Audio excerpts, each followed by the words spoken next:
This program is made possible by the support of Delta Dental, Quick Trip, Marshfield Clinic Health System, Wisconsin Counties Association, Wisconsin Hospital Association. Watch WisconsinEye on Spectrum Channels 995 and 363 and at wiseye.org.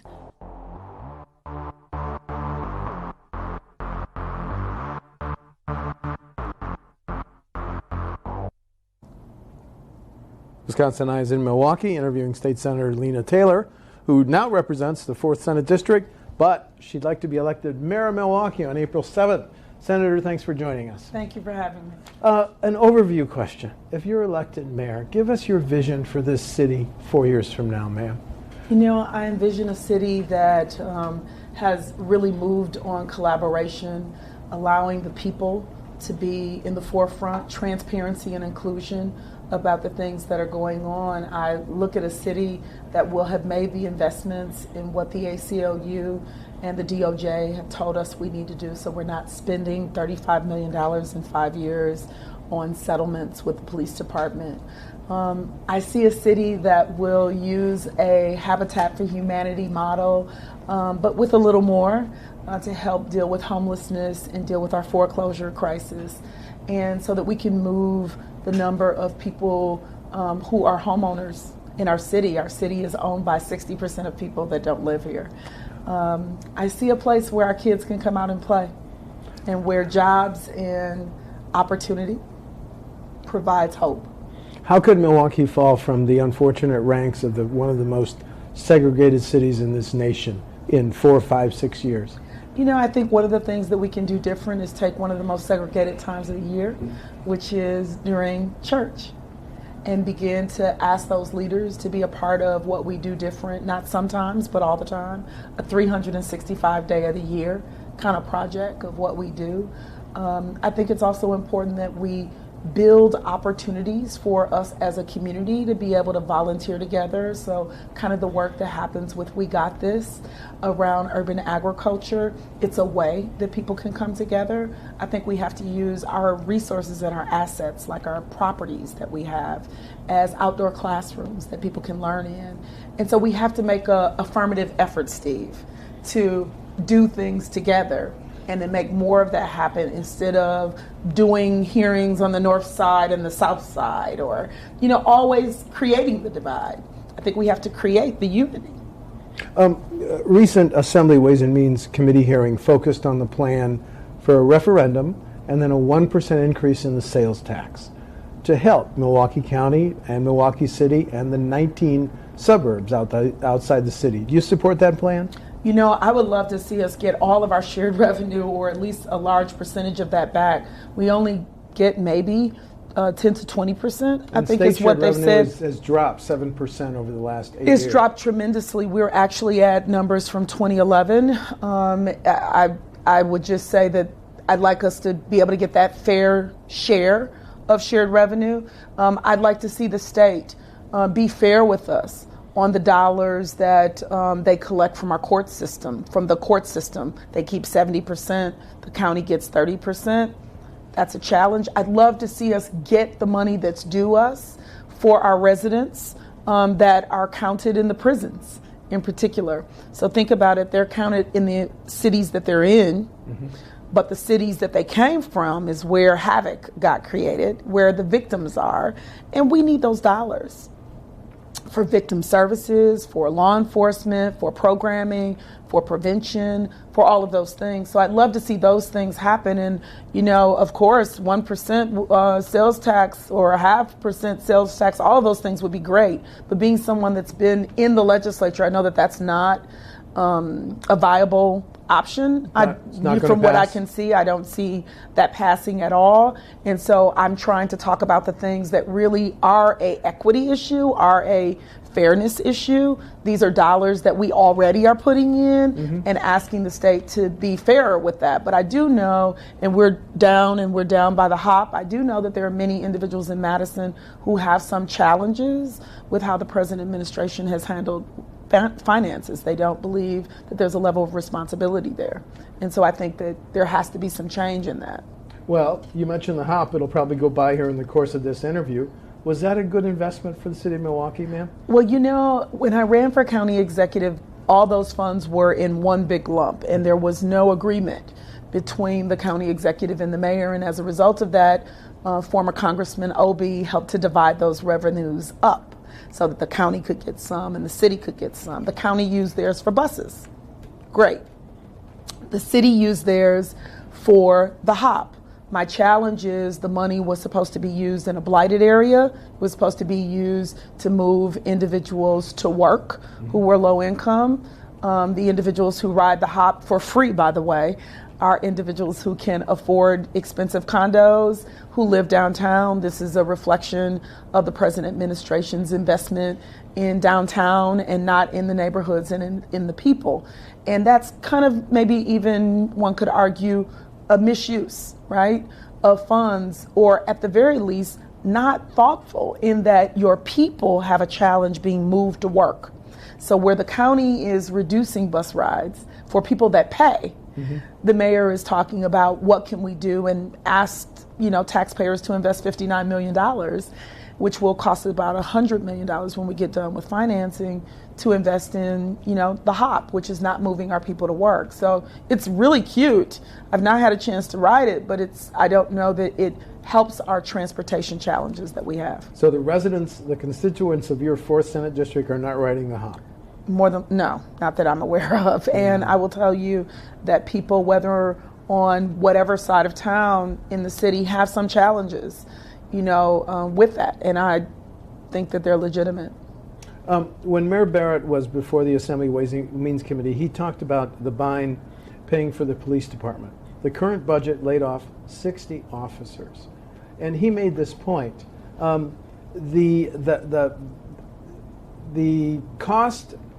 police department budget, is $300 million. This city can only levy in property tax $291. The police department budget is bigger than the property tax levy. That is correct. Is that sustainable? That is not sustainable, but I also will drop it in the mayor's lap, in that the mayor should be looking at the $35 million in settlements that have been done. We should be swimming upstream, so to say, to figure out what we could be doing from a prevention perspective, so that we're not continuing to pay out settlement after settlement after settlement, as well as it takes a leader to admit our challenges and our problems. My son is a victim of the stop and frisk policy of Tom Barrett.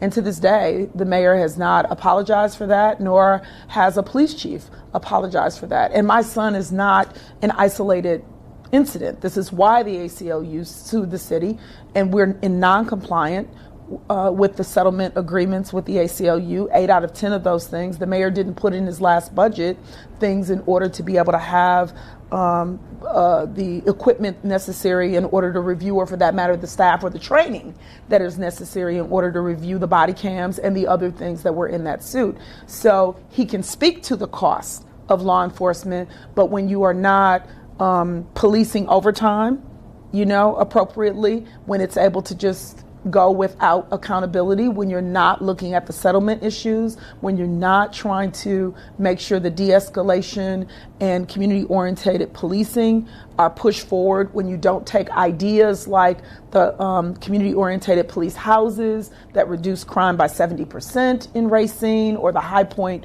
North Carolina model that I brought to him after going to the Kennedy School of Government, what will happen other than your costs will continue? So no, that's not sustainable, but neither is it sustainable for us to have a fire and police commission that is not in place adequately to provide us with the level of oversight that's needed. Presently, the executive director is in the mayor's cabinet, and I would argue that the mayor is mismanaged to a place that is just beyond unacceptable. Do you have confidence in the police chief, or do you think we need to have a dialogue about a new one? I definitely believe that there has to be dialogue about a new one. However, he has a contract. Yeah. And I am concerned about how that contract happened. And I am concerned about a police chief before an investigation is over that will say that he doesn't believe that race was a part of what happened with the Moore's Coors situation. Because you believe it was. You believe it was. Well, it's not what I believe it's what the employees have articulated. It's what the facts demonstrate. And it does not mean that I can't speak to whether or not those individuals that were harmed or the gentleman that harmed himself, I can't say that they did something to him directly that day. I can't say that, or that they did in the past. But what I can say is that the toxic environment that existed, based on what employees say, and the failure to know who put the noose in the locker, all of those things are things that create trauma that went untreated, and a work environment that people say is challenging, as well as since then they lost another colleague who committed suicide since that incident. And so those are issues that concern me when the police chief should be not in a decision-making place, or not saying that he already believes one thing or another. I think the other piece that concerns me is, how do you have a chief that allowed for a victim's information to be provided to the media? That's troubling when you look at most of the homicides and violence that exists in this community is domestic violence connected. We should have a sensitive crimes unit that's not just doing sexual assaults, but who's looking at domestic violence issues, because it's so chronic.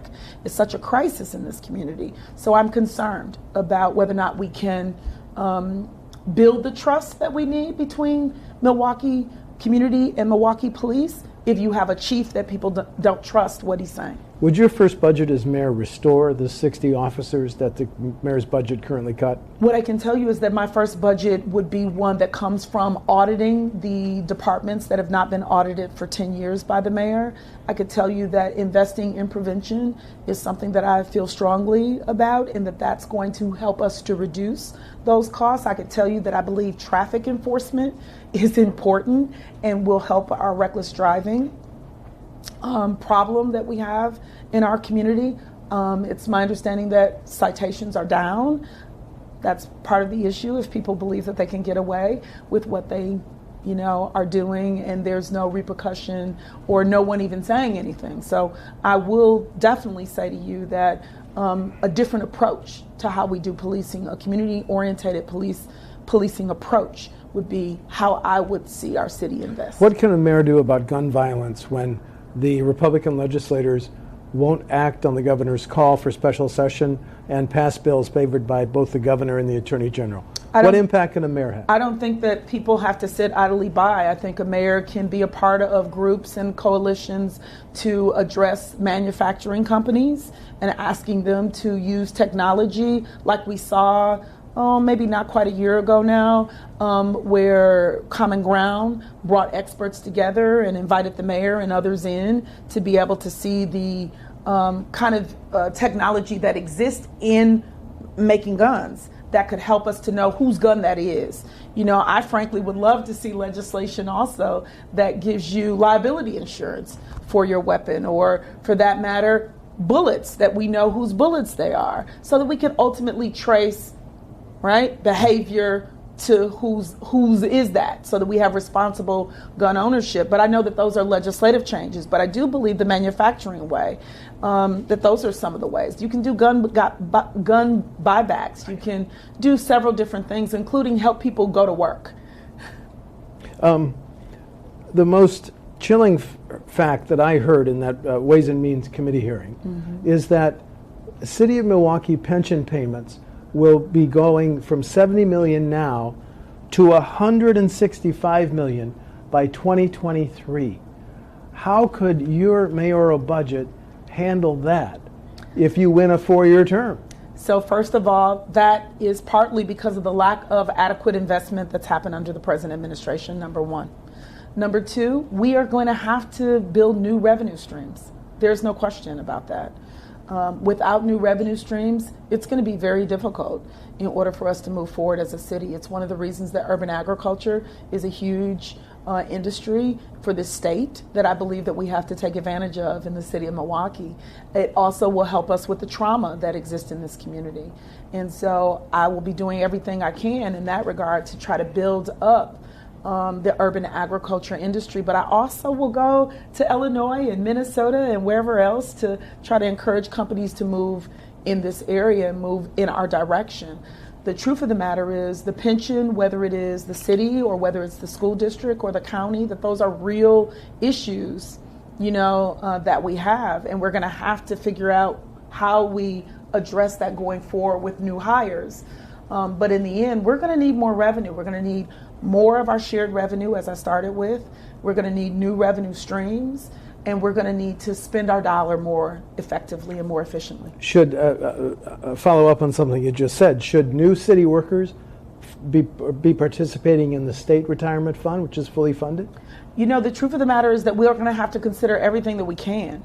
I mean, that's just it. We're going to have to consider everything that we can, and I don't know that that's going to be the option. But I can tell you, as mayor, when I'm able to pull the rug up and see everything, I'll be able to make more informed decisions and choices. But I can tell you now that we won't be able to continue in the fashion that we can. And I can tell you that a sales tax won't get us where we need to. In 5 years, we'll be in the same position. So that's not an answer.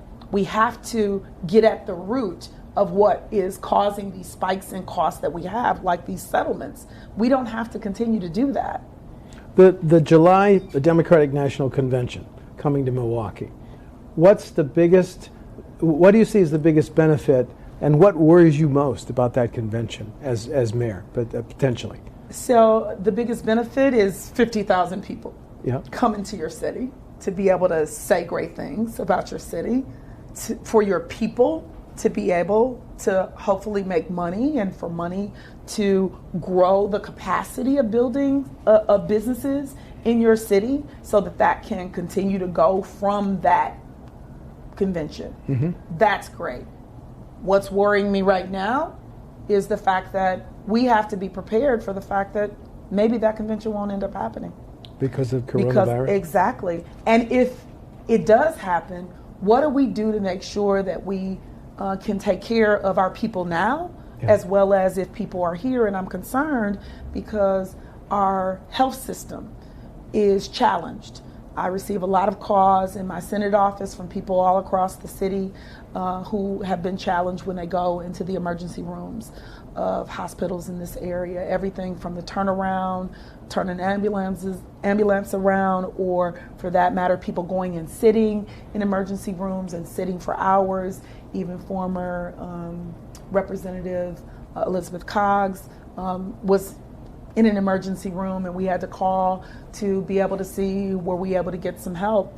And so these are real issues that exist. We have to make sure that we're looking at our children going to school, and if they've already suspended the NBA season, if Ireland has canceled their activities, if Chicago has canceled their Irish Day parades. These are issues that clearly are close to us. Hiawatha is back and forth between Milwaukee and Chicago. People work there. So I am concerned about my residents before I'm even concerned about what will happen in the DNC, because right now those are issues that are so touching. You issued a press release that was critical of the Barrett administration preparing for coronavirus, right? Correct.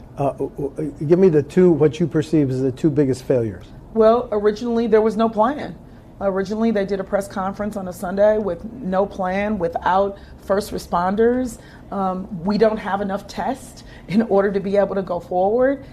These are real issues, and so we have to not just ask for funding and we're thinking about the DNC. We need to be thinking about our first responders who are going to be here, and do they have what they need in order to be able to go forward. I did not see that. I've not seen a coming together of leaders that are not only a part of our first responders, but are in the county, in the health departments, state, county, and local. I personally would like to, say that I believe the mayor needs to be working on the fact that his health department has a criminal investigation and trying to address that in regards to everything else that exists. So I'm very concerned about how this particular administration handles any health challenge. They've not always been transparent or forthwith with the people. And so I believe that is another major concern really being transparent and inclusive with the people about what's going on at a time that his present health department is under criminal investigation. Fiserv Forum is not in your district. It is not. But has it been able to, now that it's up and running and hosting all types of events and NBA games, have constituents in your 4th district been able to get jobs at Fiserv Forum? Well, one of the reasons that I was the deciding vote and brought 2 of my colleagues from the Democratic side of the aisle to vote for it in order for it to be able to happen was because of the jobs that were there that we wanted to be able to see maintained. Have they materialized? Those jobs were maintained. Okay. I will say that even in the development of Fiserv Forum that there was some minority contracting that happened with that, but the larger issue at this point is it's here and whether or not people in my district benefit from it, right? And I would argue that many people can't afford to go to Fiserv Forum and to enjoy a game or to do that, but people do go and enjoy it. It's a beautiful building. It has brought additional, I think, conferences and people to the city. But the truth of the matter is that outside area also has become like the go-to place, for individuals, especially when it's warm out, to watch the games and to be a part and to feel some of that energy. So I think it was a good decision, but this is another one of the issues that I would argue that many of the constituents feel, another investment in downtown and not in our neighborhoods. Well, just 2 more questions. Whatever Foxconn opens, are there any plans in place to give Foxconn jobs for your constituents in the 4th district, or City of Milwaukee workers? That has been one of the... Have you seen any plans emerge? I have not, and the issue of transportation, yes. Yet again. Are there talks on that? That I have attempted to try to create those kind of conversations from day one, before the bill even passed. Since then, I've reached out, I've connected, various point persons, and I will say that that's a challenge. I don't know that people are getting jobs, and I don't know when it's going to open. But I will say that we said that Foxconn was a big fox out or conned out of a bunch of money for Wisconsin taxpayers. Some members of your party use the term boondoggle, but we'll see. Then finally, the biggest 2 differences between you and the incumbent who's seeking a 5th term? The first thing is the mayor's been there for 16 years. What is he going to do in the next 4 that he couldn't have done in the last 16? Okay. I'm transparent, visible, and inclusive, not some of the time, not during election season, but all of the time with constituents and helping whomever. It's not about cronyism. It's about helping us move our community forward. Living on the block that I grew up in, I also, I think, represent the face of where we're moving and where we've moved as a city. And so I believe that kind of hope and that kind of vision for not just young people, but for adults to be able to see that we're, definitely in the 21st century. I think that that's huge. Making history is not going to be bad. State Senator Lena Taylor now represents the 4th district, got it right, and wants to be elected mayor on April 7th. WisconsinEye has invited Mayor Barrett to tape a similar interview, and we hope that happens. But so far, we haven't been able to make it happen. Senator, thank you very much. Don't take it personal. He's done it to a lot of groups. Okay, thank you. This program is a production of WisconsinEye, an independent, nonpartisan, nonprofit media network with a mission to inform, educate, and engage the citizens of Wisconsin. WisconsinEye is the nation's first and only independently funded state civics broadcast network, providing gavel-to-gavel access to government proceedings and events at the state capitol.